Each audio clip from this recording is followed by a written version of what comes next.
കന്യാസ്ത്രീകൾ നടത്തിയത് മതപരിവർത്തനമോ മനുഷ്യക്കടത്തോ അല്ലെന്ന് ബി.ജെ.പി. സംസ്ഥാന അധ്യക്ഷൻ രാജീവ് ചന്ദ്രശേഖർ ഛത്തീസ്ഗഡ് ആഭ്യന്തരമന്ത്രിയുമായി 3 തവണ സംസാരിച്ചു.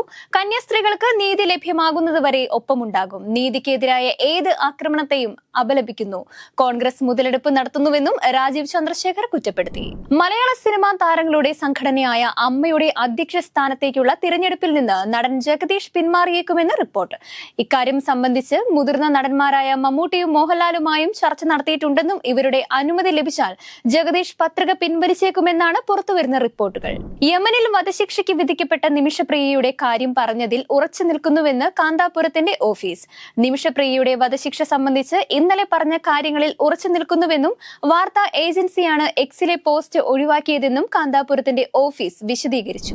ഓപ്പറേഷൻ മഹാദേവിലൂടെ 3 ഭീകരരെ വധിച്ചെന്ന് ലോക്സഭയിൽ ആഭ്യന്തരമന്ത്രി അമിത്ഷാ.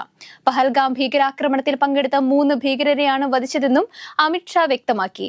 ഓപ്പറേഷൻ സിന്ദൂർ ദൌത്യവുമായി ബന്ധപ്പെട്ട ചർച്ചയിൽ മറുപടി പറയുകയായിരുന്നു അമിത്ഷാ.